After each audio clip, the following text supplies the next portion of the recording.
Hi అండి, ఎట్లున్నారు? మంచిగా ఉన్నారా? మేమైతే చాలా బాగున్నాం. రాఖీ పండుగ ఎలా సెలబ్రేట్ చేసుకున్నారు సిస్టర్స్, బ్రదర్స్ అందరూ? నేనైతే చాలా అంటే చాలా బాగా ఎంజాయ్ చేశాను. మార్నింగ్ నుంచి ఈవినింగ్ వరకు అసలు ఫుల్ బిజీ అన్నయ్యలతో. అండ్ ఫుల్ బ్లాగ్ వచ్చేస్తుంది చూడండి. ఫుల్ బ్లాగ్ చూడాలంటే నా ఛానల్ని సబ్స్క్రైబ్ చేసుకోవాలి కదా.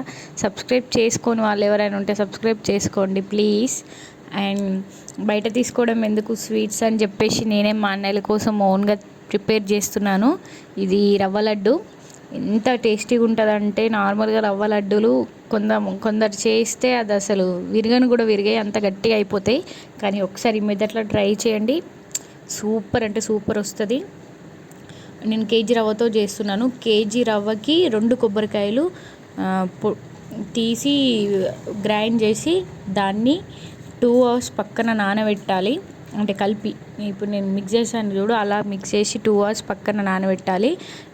ఎందుకనంటే ఆ రవ్వ కొబ్బరి పాలను తీసుకుంటుంది అన్నమాట 2 అవర్స్ గ్యాప్లో. అప్పుడైతే టేస్ట్ బాగుంటుంది. 2 అవర్స్ అట్లా పక్కన పెట్టేసి నానిన తర్వాత నేను ఈ నెయ్యి ఇంత తీసుకున్నాను. అది ఎన్ని గ్రామ్స్ నేను ఎగ్జాక్ట్గా చూడలేదు. ఆ బాక్స్లో నెయ్యి అంత తీసుకొని ఒక పెద్ద గిన్నెలో ఆ నెయ్యి వేసి కొంచెం హీట్ అయిన తర్వాత ఇప్పుడు ఈ 2 అవర్స్ నానిన రవ్వ ప్లస్ కొడక పొడి ఉంటుంది కదా, పచ్చి కొబ్బరి, అది వేసుకున్నాను. వేసుకొని మీడియం ఫ్లేమ్లో మినిమం ఒక 20 to 25 మినిట్స్ మనం స్లోగా వేగనీయాలి. దాన్ని వేగనిస్తే ఏమవుతుందంటే అప్పుడు రవ్వ అనేది మంచిగా వేగి మనకు టేస్ట్ అంటే తింటుంటే టేస్ట్ సూపర్ వస్తుంది. అది వేగింది అని మనకు తెలవడానికి మనం నార్మల్గా బాదం, కాజు వేంపుతాం కదా, వేంపినప్పుడు ఆ స్మెల్ వస్తుంది చూడండి, ఆ టైప్లో స్మెల్ వస్తుంది.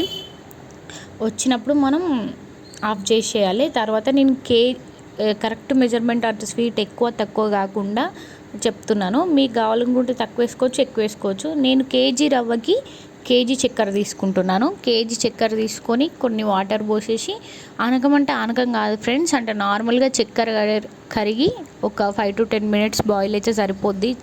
లేత తీగ పానకం లాగా, పానకం రావాల్సిన అవసరం కూడా లేదు మనకి.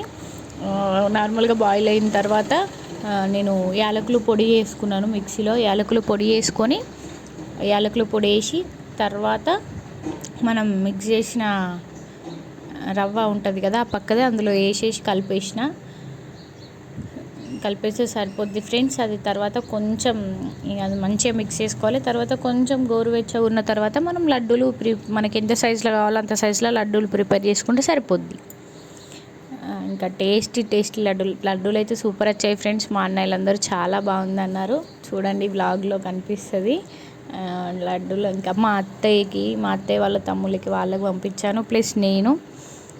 మాకు ఇద్దరికి సరిపోయేలాగా చేసుకున్నాం. కేజీ అయితే ఇద్దరికి సరిపోయినాయి. మీరు కూడా ఒకసారి ఇంట్లో ట్రై చేయండి, సూపర్ అంటే సూపర్ వస్తాయి. అండ్ వీడియో నచ్చితే లైక్ చేయండి. అండ్ ఒకసారి మీరు ట్రై చేసి నాకు కామెంట్ చేయండి ఎలా ఉన్నాయో లడ్డూలు. అండ్ అందరికీ బిలెటెడ్ హ్యాపీ రక్షాబంధన్. అందరూ బాగా జరుపుకున్నారు అనుకుంటున్నాను. And thank you for watching. Please do support చేయండి కొంచెం మా ఛానల్ని. అండ్ సబ్స్క్రైబ్ చేసుకొని వాళ్ళు ఎవరైనా ఉంటే ఇంకా సబ్స్క్రైబ్ చేసుకోండి. నేను ఇంకా మంచి బ్లాగ్స్ చేయడానికి అయితే ఖచ్చితంగా ట్రై చేస్తాను. మీకు మంచి జోక్స్ అయినా ఎంటర్టైన్మెంట్ అయినా ఇట్లాంటి కంటెంట్స్ చేయడానికైతే నేను ఖచ్చితంగా ట్రై చేస్తాను. Thank you.